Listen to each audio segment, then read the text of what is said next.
I think copying and pasting previous articles, running out untruths about how many cases Labour has dealt with, how small the problem might be, is not the way of building confidence in the Jewish community. You know, this piece has clearly not been written by Jeremy Corbyn. I don't actually think he's had anything to do with writing it, just gone out in his name. But the person who writes it seems to have an increasing understanding of what anti-Semitism is, but a diminishing ability to actually identify it in his own party. You know, Jeremy Corbyn sat through that diatribe from Pete Wilsman dismissing the views of 60 rabbis when talking about anti-Semitism.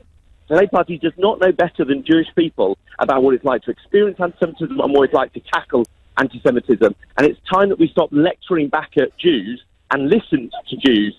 And the fact that this debate is now currently happening while Shabbat is taking place, and the Jewish community, many of which cannot participate in the first 48 hours response to what Jeremy Corbyn has written, is an insult, and it's not something that's going to increase the understanding that Jeremy Corbyn says he is calling for, and that he is doing his best to try and make sure Labour is responding to. It's a joke. I have to say, I don't understand how this could have been published on a Friday night if what you're doing is to try and show cooperation with the Jewish community and show that you understand. But this is a pattern. It happened on Ken Livingstone. They did it on a Friday night, and now Shami Chakrabarti to do that joke inquiry that she did. It happened when the mural came out, and he did his kind of weak apology about having not noticed that it was a vile anti-Semitic mural using Nazi-style imagery. You know, this is a pattern, and it's an insult to people.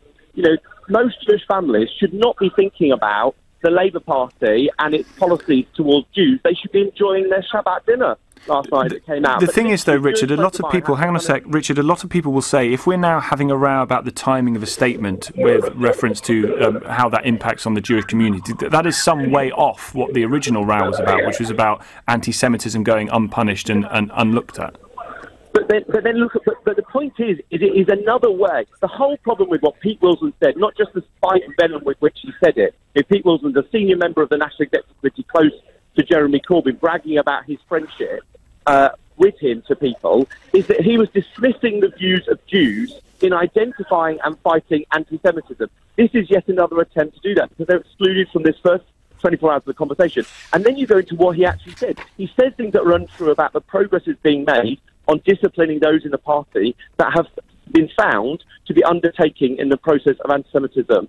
And he then goes through to say things about the IHRA international definition of anti-Semitism that are just untrue about Labour's approach to it and what they have done, and dismisses the justifiable concerns of not just Jewish people, but rabbis, community leaders, and the Labour Jewish movement, the affiliated group of Labour Jewish people in the party. You know, what more do these people have to do to say, look, we know best about the racism in which we receive. We don't need lecturing by other people about the discrimination in which we face.